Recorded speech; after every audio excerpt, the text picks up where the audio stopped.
हरियाणावासी भाइयों बहनों, आज मैं जिन बंधुओं से बातचीत करने के लिए कार्यक्रम में आया हूं, आप सब हैं मॉडल संस्कृति स्कूल जहां आपके बच्चे पढ़ते हैं, उनके आप हैं सब अभिभावक। आप सब सौभाग्यशाली हैं कि बच्चों को इस प्रकार से और पढ़ाई का एक अवसर मिला है। वैसे तो हरियाणा में हमारे लगभग 14,000 स्कूल हैं और सब मिलाकर 24 लाख विद्यार्थी उसमें अपनी पढ़ाई करते हैं। जब हमने सत्ता को संभाला उस समय पढ़ाई के कई प्रकार के अनुभव ये हमारे ध्यान में आते थे। कई अन्य प्रकार स्कूलों के बने हुए थे और पढ़ाई का भी स्तर काफी अलग अलग था। ग्रामीण क्षेत्रों की पढ़ाई सामान्यतः बहुत पिछड़ी हुई थी, लेकिन हमने उस सब में एक रैशनलाइजेशन का सिस्टम बना करके, ताकि सभी स्कूलों में अध्यापक जितने हैं उनको एक अनुपात के अंदर सब में भेजा जाए, बच्चों की संख्या के हिसाब से उनको रखा जाए। अध्यापकों की जो कठिनाइयां हैं उनको ध्यान किया तो जो ट्रांसफर सिस्टम से हमारे अध्यापक ये बहुत परेशान रहते थे। हमने सबसे पहले अध्यापकों के लिए एक ऑनलाइन ट्रांसफर पॉलिसी ये बनाई और मुझे ध्यान है उस पहले वर्ष में जब इसको लागू किया गया तो 93% अध्यापक वो अपनी चॉइस का, अपना जो उनका चुनाव था उसका पहला दूसरा स्थान वो प्राप्त कर सके। और अध्यापकों की संतुष्टि ही वास्तव में उनको अच्छी शिक्षा देने के लिए ये प्रेरित करती है। तो निश्चित रूप से इस सारी व्यवस्था को देखते हुए हमें ध्यान में आया कि माता पिता भी स्कूल की शिक्षा में थोड़ा सुधार की आवश्यकता महसूस करते थे कि हमारे बच्चों को पढ़ाई जो है वो इंग्लिश मीडियम में कराई जाए, हमारे बच्चे सीबीएसई स्कूल के साथ जुड़ करके पढ़ें। लेकिन सरकारी स्कूलों का सीबीएसई के साथ कोई व्यवस्था नहीं थी। तुमने एक और कैटेगरी उस समय जो बनाई 2017 में राजकीय मॉडल संस्कृति स्कूल ये एक व्यवस्था शुरू की गई थी। प्रारंभ में तो मात्र एक दिन के लिए बैग फ्री स्कूल इस प्रकार की कल्पना रखी गई और सभी जो ब्लॉक्स 118 ब्लॉक उस समय थे, हर एक ब्लॉक में एक विद्यालय एक स्कूल इस प्रकार का बनाया गया। लेकिन आगे चल करके इसमें और कई प्रकार के सुधार किए ताकि उसमें अलग प्रकार के अध्यापकों का स्तर अच्छा स्तर हो और विद्यालयों के अंदर उनके स्मार्ट क्लासरूम हो, उनमें पाठ्यक्रम के लिए भी विशेष ध्यान दिया गया, इंग्लिश की पढ़ाई जरा अच्छी कराई जाए। तो ऐसे संस्कृति मॉडल स्कूल ये 1419 संख्या इसकी बनाई गई और कंपैरेटिवली इनकी पढ़ाई का स्तर बाकी स्कूलों से थोड़ा अलग रखा गया। योजना में यही था कि आखिर कुछ स्कूल ऐसे होते हैं जिनके अभिभावकों को हम थोड़ा अगर कहेंगे तो निश्चित रूप से अच्छी पढ़ाई के बदले उनसे कुछ फीस भी चार्ज की जा सकती है। क्योंकि आपको ध्यान में है कि स्कूल की जो विद्यार्थियों का जो बजट है, स्कूली शिक्षा का बजट आज लगभग 17,000 करोड़ रुपया और ये स्कूली शिक्षा का बजट है।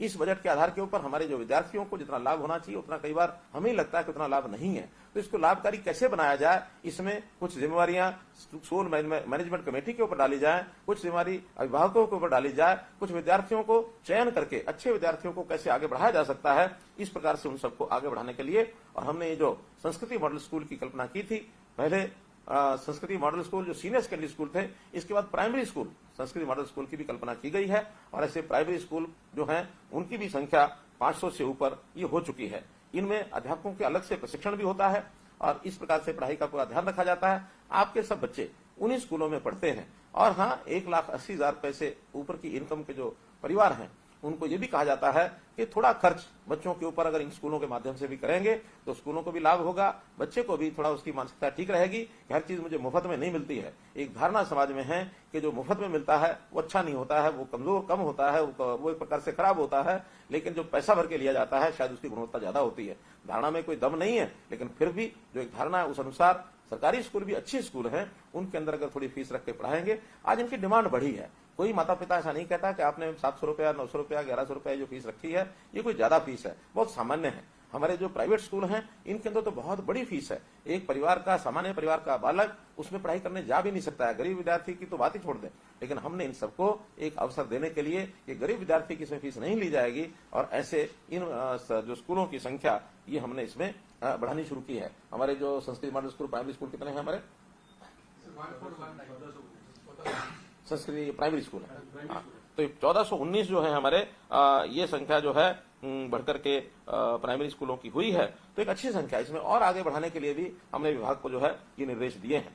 हाँ, एक योजना और कि जहां हमारा संस्कृति मॉडल स्कूल नहीं है, ऐसे स्थानों पर प्राइवेट स्कूल जो अच्छे हैं और एक गरीब परिवार का अगर विद्यार्थी उसमें भी पढ़ना चाहता है, उसके लिए हमने चिराग योजना ये चलाई है कि दूसरी कक्षा से लेकर 12वीं कक्षा तक उन प्राइवेट स्कूलों को और फीस का अगर प्रबंध सरकार करती है तो बच्चे वहां जा सकते हैं, ऐसे हजारों की संख्या में, और बच्चे इन स्कूलों में भी जाना शुरू किए हैं ताकि गरीब परिवार का बच्चा भी जहां पढ़ना चाहे वहां पढ़ सकता है। अभी जैसे नई राष्ट्रीय शिक्षा नीति ये अपनी शुरू हुई है।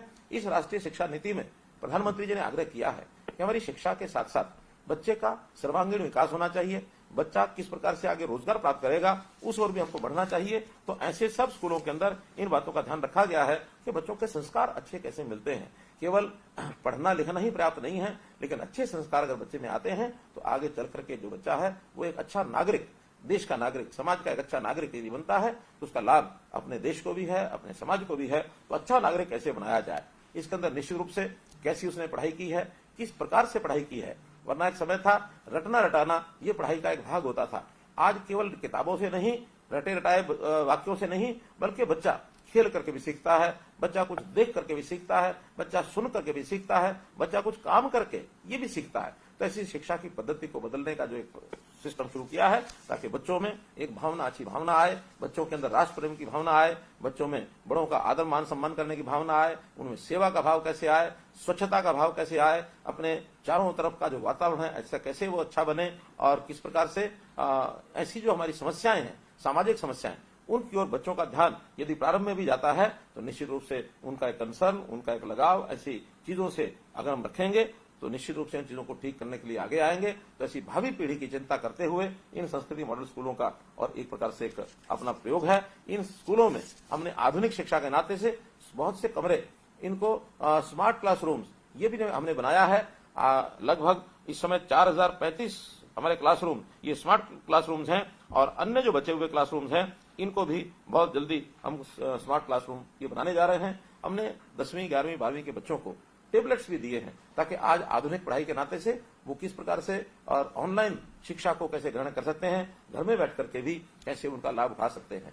अध्यापक जो है वो हमारा एक प्रकार से शिक्षा में निश्चित रूप से उसका एक दायित्व होता है कि अपने बच्चों को शिक्षा अच्छी दे। अध्यापक अच्छा करते भी हैं, लेकिन वहीं पर हम चूंकि उन बच्चों के माता पिता के नाते से विचार करें, हमारा भी उतना ही दायित्व है, उससे कम नहीं है बल्कि उससे ज्यादा ही है, क्योंकि बच्चा ज्यादा समय घर पर रहता है और घर पर भी अगर उसको कहीं ना कहीं शिक्षा की ओर प्रेरित अगर हम नहीं करेंगे तो शिक्षा की ओर आगे नहीं बढ़ेगा। तो इसलिए माता पिता का जो दायित्व है उसके नाते से हम हमेशा बच्चों के साथ अच्छा व्यवहार करें, हम बच्चों की हमेशा सुने, उनकी कोई समस्या होती है उन समस्याओं को प्यार से हल करें, डांट डपट न करें। निश्चित रूप से बच्चे के मन के ऊपर एक असर जाता है कि हमारे माता पिता जैसा व्यवहार करते हैं वैसा ही व्यवहार बच्चा भी करता है। एक छोटी कहानी के माध्यम से यदि मैं बताना चाहूं तो एक बार एक माता पिता अपने बच्चों के साथ बैठ करके और थोड़ा देख रहे थे कि बच्चा वो क्या कर रहा है। तो बच्चा बैठ करके एक कागज के ऊपर पेंसिल लेकर कुछ खाने बना रहा था, बड़े बड़े खाने बनाए, और साइड में कोने के ऊपर उसी कागज पर उसने 4 छोटे छोटे खाने भी बनाए। माता पिता ने बड़े उत्सुक होकर के पहले बच्चे की प्रशंसा की, ये बहुत बढ़िया ड्राइंग है, बच्चा बहुत अच्छा सीख के आया है। उन्होंने उत्सुकता से पूछ लिया कि बेटा ये बड़े बड़े खाने क्या हैं। तो बेटे ने कहा कि देखिए जब मैं बड़ा होऊंगा तो एक बड़ा सा मकान अपना बनाऊंगा और उस मकान में ऐसे ऐसे सब कमरे बनाऊंगा। एक कमरा मेरा अध्ययन कक्ष होगा, एक मेरा अतिथि कक्ष होगा, एक मेरा शयन कक्ष होगा। जैसा वो अपने घर में देखता था वैसे ही उसने बताया।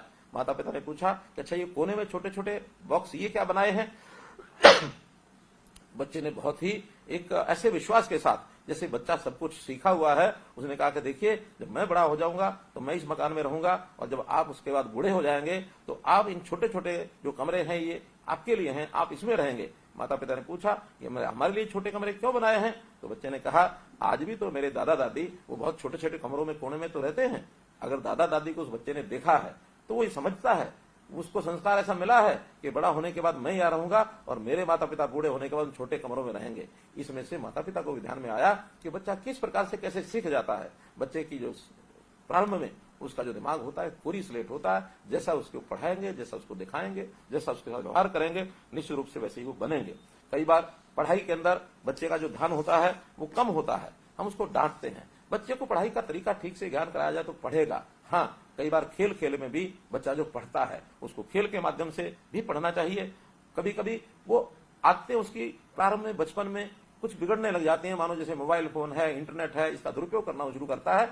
ऐसी चीजों की पाबंदी जरूर रखनी चाहिए, लेकिन जिन चीजों से सीखता है उसके लिए हमको लगाना चाहिए। बहुत माता पिता अपने की बच्चे की परवरिश पर बहुत कई बार पैसा लगाते हैं। और कभी कभी तो इतना दबाव बनाते हैं कि बच्चा एक साथ सब कुछ सीख जाएगा और सब ज्ञान लेकर के और सबसे आगे बढ़ जाएगा। ऐसे दबाव में भी बच्चा कई बार विकसित नहीं होता और विकास उसका रुक जाता है। ऐसे एक साथ सब काम करने के तो कई बार अनुभव बहुत खट्टे होते हैं। काम हमेशा शनय शनय क्रम से धीरे धीरे स्टेप बाय स्टेप करते हैं तो बहुत अच्छा काम खड़ा होता है, सफलता मिलती है। इसको भी मैं एक बार एक कहानी के माध्यम से आपके सामने रखना चाहता हूं। हमने शिवाजी महाराज का नाम सुना है। शिवाजी कब एक दिन अपने भटकते हुए या कहें कि शिकार करते हुए जंगलों में राजा जाते ही थे इस प्रकार के, तो छत्रपति शिवाजी एक घूमते हुए सायंकाल देर हो गई, एक गांव में पहुंच गए। उनको प्यास लगी थी, भूख लगी थी। एक गांव में बाहरी किनारे पर बुढ़िया झोपड़ी में रहती थी। वो झोपड़ी में गए और कहा, माई मुझे प्यास लगी है, मुझे भूख लगी है। आप आतिथ्य सत्कार के नाते से उस बुढ़िया ने उस व्यक्ति को बैठाया। वो नहीं जानती थी ये कौन है। उस व्यक्ति को बैठाया, पानी पिलाया और पानी पिला करके उन्होंने कहा कि आप बैठो, मैं तुम्हारे लिए बढ़िया सी खिचड़ी बना के लाती हूँ। महिला रसोई में गई, उसने खिचड़ी बनाई और ला करके और खिचड़ी परोस दी। शिवाजी ने फटाफट खिचड़ी अपनी थाली में डाली और डाल करके, और गरम गरम खिचड़ी खूब गरम थी, जल्दी जल्दी खाने लगे। उनका हाथ जलने लगा, उनका मुंह जलने लगा। बुढ़िया अकस्मात वो क्या कहती है, कहती है ये ऐसी खिचड़ी खा रहा है जैसे शिवाजी खिचड़ी खा रहे हो। अब शिवाजी को तो सुनकर के हैरानी हुई कि बुढ़िया ने टिप्पणी कर दिया, शिवाजी महाराज खिचड़ी खा रहे हैं, ऐसे खा रहे हैं। उन्होंने कहा कि माई ये बताओ कि आपने क्या कहा है, शिवाजी ऐसी खिचड़ी खाते हैं, आपको क्या पता है। उन्होंने कहा नहीं, शिवाजी खिचड़ी तो नहीं खाते हैं, लेकिन शिवाजी उतावले बहुत हैं। शिवाजी चाहते हैं कि जितने किले हैं एक साथ में जीत लूं। एक साथ किले नहीं जीते जाते हैं, इसी तरह एक एक करके वो जीतेंगे। अगर इस खिचड़ी को भी थाली के किनारों से ठंडा करके खाएंगे तो गर्म भी नहीं लगेगी, भूख भी मिटेगी, संतुष्टि भी होगी। तो ये बात तो मैं भी जानती हूं कि कभी एक साथ एक काम नहीं किया जाता, शिवाजी सफल नहीं हो पाएंगे। शिवाजी ने सुना, आंखें खुली रह गई, उनके चक्षु खुल गए। और जब वो गए अपने अपने महल में जाकर के विचार किया, चिंतन किया कि बुढ़िया की बात ठीक थी, तब जाकर के एक एक किला जीतना शुरू किया और बहुत विशाल साम्राज्य शिवाजी ने स्थापित कर लिया। तो यही एक अनुभव की बात कि हम भी कोई दबाव अपने बच्चों पर इतना न बनाए, एक साथ सब कुछ कर ले। बच्चे का विकास सहज सहज होता है, सीढ़ी दर सीढ़ी एक एक कदम बच्चा आगे बढ़ता है। उसकी चिंतन मनन हमको सबको करना चाहिए। हमारा बालक, हमारा बच्चा एक विद्यार्थी के रूप में जितना आगे बढ़ेगा, विकसित होगा, हमको तो लाभ होगा ही होगा, समाज और देश उसको भी लाभ होगा। तो निश्चित रूप से हम सरकार के नाते ये जो संस्कृति, जितने भी मॉडल स्कूल हैं, इन मॉडल संस्कृति स्कूलों में, चाहे वो हमारे प्राइमरी स्कूल हैं अथवा सीनियर सेकेंडरी स्कूल हैं, उनमें बहुत सी व्यवस्थाएं हमने खड़ी की हैं और भी आगे इसमें बढ़ाना चाहते हैं। हमने एसएमसीज बनाई है, स्टेट स्कूल मैनेजमेंट कमेटी, और स्कूल मैनेजमेंट कमेटी इसके जिम्मे लगाया है कि अपने विद्यालय हैं उनका वातावरण कैसे अच्छा हो, उसमें छोटी मोटी कमियां उसको कैसे दूर करें। हमने हर एक विद्यालय की एसएमसी को ये कहा कि वहां पर छोटी छोटी चीजों की व्यवस्थाएं, उसका एक बजट बनाइए, वो वीडियो के माध्यम से आप सरकार को भेजिए। उसके ऊपर 2 लाख, 5 लाख, 10 लाख, 20 लाख, 25 लाख, वहां तक खर्च अपने आप करिए। एक सीमा 25 लाख तक किस लिए की है कि अनाप शनाप बिल न बना दें, ताकि हम सब जो एसएमसी के लोग हैं, जिसमें अभिभावक भी हैं, सब मिलकर के उस विद्यालय की व्यवस्थाएं, मानो विद्यालय को रास्ता वो ठीक जाता कि नहीं जाता है, पक्का है कि नहीं है, उस विद्यालय में पानी पीने का इसकी व्यवस्था है कि नहीं है, शौचालयों की व्यवस्था ठीक है कि नहीं है, वहां स्वच्छता सफाई होती है कि नहीं होती है, वहां की चारदीवारी बनी है कि नहीं बनी है, वहां रंग रोगन हुआ है कि नहीं हुआ है, वहां की बिजली लाइट ठीक है कि नहीं है। ऐसी सामान्य जो इंफ्रास्ट्रक्चर की व्यवस्थाएं हैं, डुअल डेस्क बच्चे जिस पर बैठते हैं, बेंच डेस्क, इसकी व्यवस्था वहां है कि नहीं है। ऐसी सब चीजों को करने के लिए हमारे विद्यालय की जो स्कूल प्रबंध समितियां हैं वो अच्छा काम करेंगी, वातावरण अच्छा होगा, शिक्षा में सहायक होंगे। ये तो इस प्रकार का काम आप कर ही रहे होंगे, नहीं तो आज ही अपने विद्यालय की व्यवस्थाओं को आप संभालिए, इसमें अच्छे काम करिए और बच्चों की पढ़ाई को उनको आगे बढ़ने के लिए प्रेरित करिए। मुझे आपसे इतनी ही बात आज करनी थी। निश्चित रूप से आपके कोई भी सुझाव अगर अच्छे होंगे उसके अनुसार हम काम करेंगे, मैं आपको विश्वास दिलाता हूँ। बहुत बहुत धन्यवाद।